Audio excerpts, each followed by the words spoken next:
So hello everyone. I'll be speaking today about using Africa's past to inspire our gaming's future. So welcome to my talk. So my name is Allan Cudicio. I'm Italian Ghanaian. I started my career working in professional softwares for companies, and then I realized I really like games and I want to work with games. So then I switched to the gaming industry around 7 years ago. I worked for King, Activision Blizzard on the Candy Crush franchise. I worked for Wooga on puzzle and narrative games. And last year, I started my own company called Twin Drums, and I'm based mostly between Berlin, Germany, and Accra, Ghana. The game I'm currently working on is called the Wagadu Chronicles, which is an African-inspired MMO, actually the first one ever out there.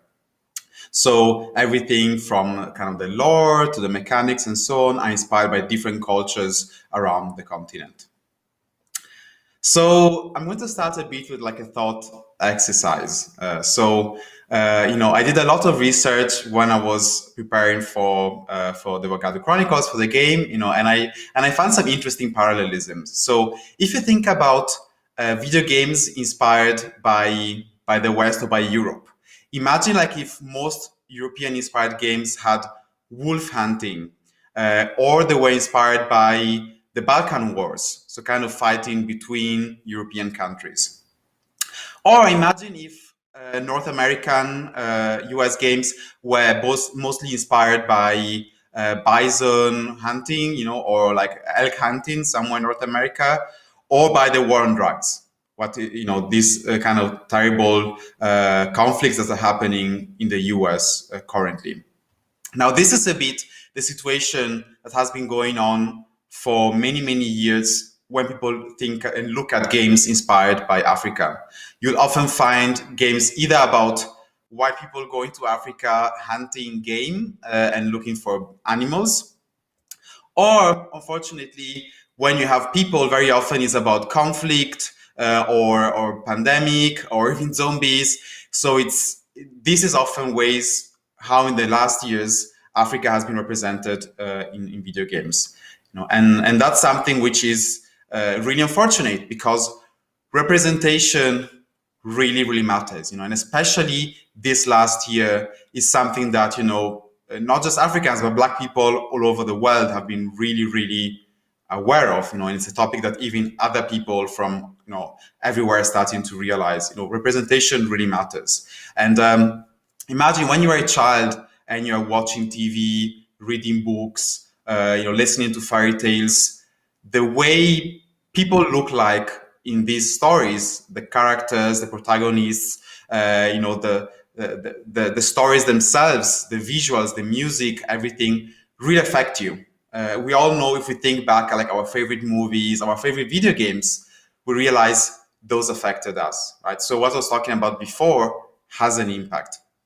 And specifically for games, people used to think about games as a niche, as something like very nerdy, geeky, that a bunch of boys would play, together and didn't have like much of a cultural impact. More and more, luckily, we're starting to realize, we're accepting as a society that this is not the case, that games are bigger and bigger, and louder numbers speak very loudly. So if you look at the numbers, at the billions that are being kind of spent in the market of games, you can see that this industry is now bigger than most other media industries out there. So if you look at the projection, 160 billion, probably even bigger because the pandemic is growing. So we are relevant nowadays, and how Africa, Black people are represented in games really matters. And by the way, as I said, the pandemic is changing even more behavior towards games. So games are becoming more and more important part of media, and representation in games is becoming more and more important.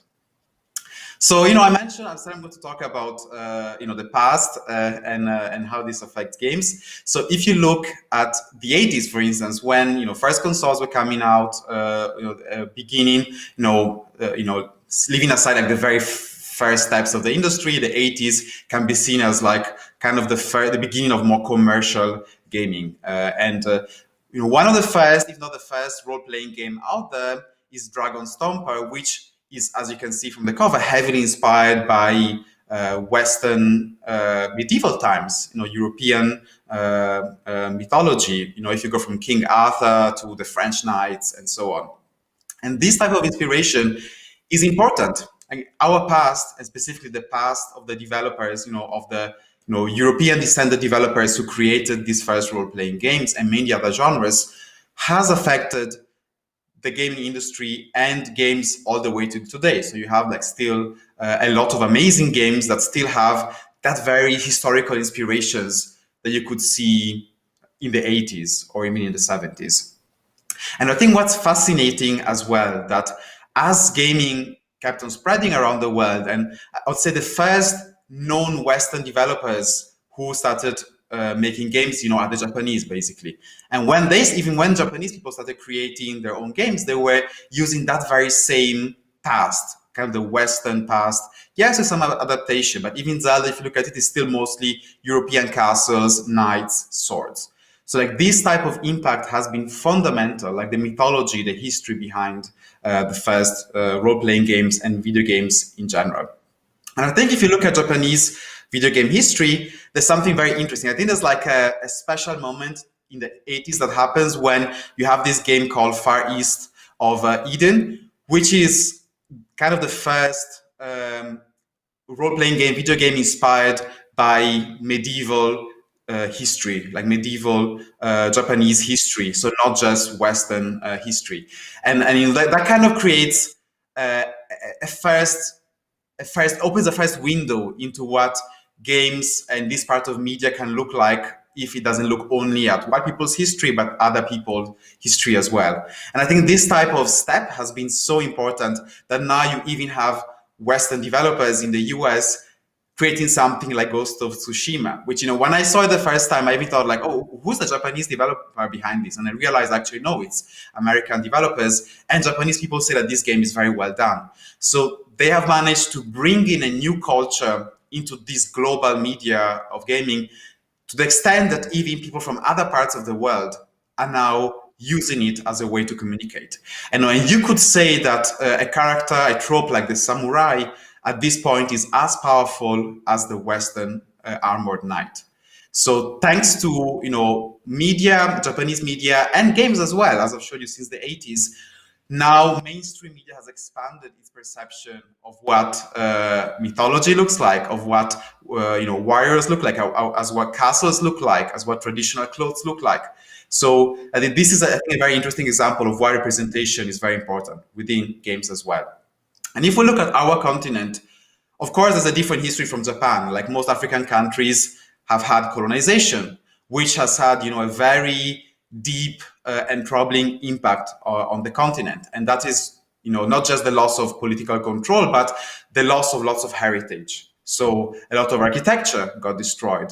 A lot of languages are dying or disappearing because of colonialism. A lot of mythology is gone. And even if we have overcome the political element, most of it of colonialism, and the countries, African countries are now independent, the impact that this legacy colonialism has on us is especially deep. And I think when I was researching for the Wagadu Chronicles, I found really interesting things. For instance, this art is ancient art from Ife in southern Nigeria. And I found it fascinating that when the first Europeans discovered this about 100 years ago, they found these statues and these crafts so beautiful, so realistic and so different from what they had seen at the time, that they had to come up with a theory of ancient Greek people traveling all the way to West Africa and starting their own colonies, because that could be the only reason why such beautiful art was there, and they were basically erasing African history, because that is what colonialism was about. It's like saying, we come to Africa, there's nothing there, there's no history, there's no art, there's no culture, we're bringing everything. That's why we have a right to be here and rule the place. And then similarly for Zimbabwe, when the the first explorers found Great Zimbabwe, they found these massive towers and walls and these fortresses, and they were like fascinated and shocked by how people could create this, by the way, without mortar, so just with plain stone, and like this really great engineering. And the first thought was like, this cannot be black people. It must be some ancient tribe of Israel that came all the way here. So non-Africans basically that did this. Because we bring civilizations, it cannot be that Africans have their own history and their own civilization. And this has had an impact. And I think still today, when you look at education, around the continent, I speak with my friends or family in Ghana, other African countries. It's really fascinating and sad how often people know more about Western history and culture than about our own history and culture. And again, representation matters. So you need to know where you're coming from to be able to represent it and then to have a positive impact. Going back to games, I think the Japanese example is really great because they used their own heritage and culture to inspire the games. But it's not just a matter of inspiring the visuals and the aesthetics of the game, but it's about the music and sounds. So a lot of traditional Japanese instruments have come to be more than just like something they play in their own traditional theater. They appear in games, they appear in animes, they appear in TV. The drums and so on have influenced a lot of media. And of course, the stories themselves. So as I mentioned, like kind of the whole mythology behind the samurais, or like the whole Shinto religion and so on have influenced a lot of media and games that go even now just beyond Japanese games, and mechanics as well. So if you think about, look at African cultures and you think about African music, African clothing and visuals and architecture and the mythologies, the story from like great kings and queens and everything, like all the gods and all the traditions and religions that have been so rich throughout the continent. Or even like a game like Ore, like the Mancala games with different names around the continent. These are awesome inspiration, that you almost never see in games. So inspiration from our past into games can come in a lot of different ways. And that's something that, we should really be keeping in mind. So I want to make a bit of like a thought experiment and think about how some of the top 20 best-selling games could be if, they were inspired by the African past. So for instance, think about Red Dead Redemption 2. It's a very fascinating game that is inspired by this transitional period when the Far West in the US was changing.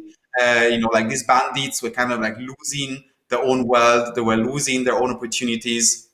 And now imagine if the same game were set somewhere around Burkina Faso or Northern Ivory Coast or Ghana, and it were about like the Mossi Riders when the Sahelian kingdoms were disappearing. And so like, as a rider, you're trying to survive, find your way, now maybe your kingdom is not there anymore. And how are you going to make it? And there's so much beautiful architecture and people and music and stories and nature that can be shown just as much as in Red Dead Redemption, right?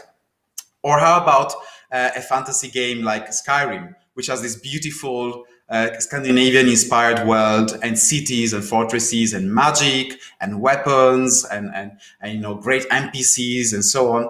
So how about if these were the protagonists were rather like a Turkana-inspired warrior that were traveling around East Africa, or like a magical place inspired by East Africa with like Swahili like cities on the sea, and then kind of the plains, maybe mountains even like Kilimanjaro. And there's just so much and so many different cultures that we could show, even in just looking at inspiration from that specific part of the continent. So places like Kenya and Tanzania. So there's or another game like Diablo. Again, like very generic Western fantasy, but very evil and dark. How about all the interesting monsters and creatures and demons and genes that we have throughout the continent? Like we could do like an awesome game just about like horror fantasy inspired by African mythologies and monsters. Like there's basically if you look at what colonialism did of trying to raise, and then you start actually constructing it, there's just so much beautiful stuff that we can use in our media and in our games. And when you look at the games one by one and you go like, could this be possible if we look at it from an African perspectives and we get like African or Black creators to work on it? The answer is always yes. There's always some great things.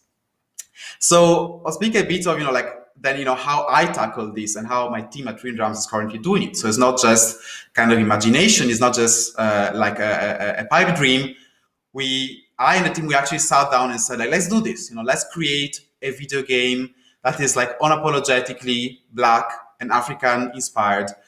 So what you can see here now, it's like it's an outline of some potential characters for the game, and every single weapon, item, instrument, clothing has been inspired by different pre-colonial elements and traditions throughout the continent.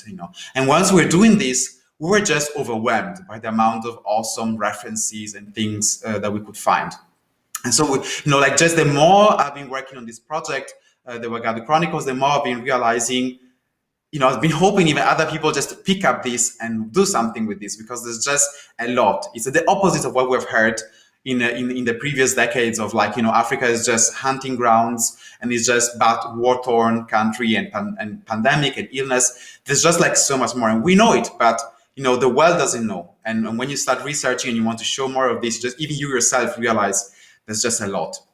And just to give a bit of insight on what we did. Yes, of course, we have like the nature of Africa. That's a big inspiration for the game. But then there's the whole village life, like all of the traditions and stories around being together. And since this is an MMO, an online game, it was so fascinating that we could take so many elements of traditional African villages and put them directly into an MMO. And many of the traditions were fitting even mechanically perfectly with kind of the collective lifestyle that traditional villages have had throughout the continent. And for example, even the activities that we're now putting into the Wagadu Chronicles, like herding and farming, and many of them have a lot of the traditional elements that you can find throughout the continent. So even, again, mechanics is not just about the music and the looks and so on, the people, but even the very way games can function can be influenced by the past and the traditions of Africa.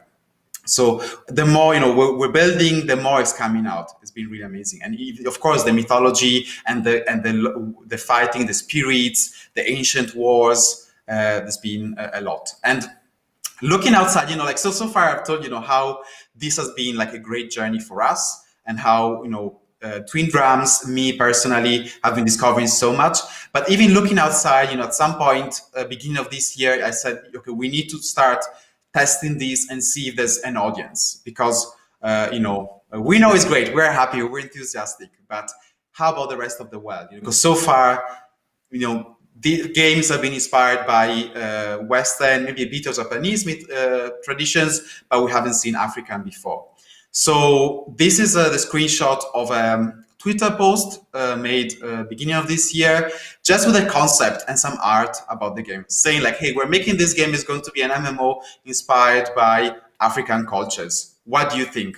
And as you can see, it got like 10,000 likes, almost 5,000 retweets, 1.5 million, I think around 1 million impressions, which means that 1 million times people looked and scrolled on the Twitter and saw this, and 10,000 of them liked it, and maybe half of them retweeted it. So that was the first sign. It's like, okay, it's not just something in our head. It's not that we just want to do something nice, charity. People really want to see more about the continent. And I think it's a great sign for the whole gaming industry in the continent. And these are some of the reactions of people saying, this is awesome. You can see the meme there, shut up and take my money. We want to play this game set in this African world, African-inspired world.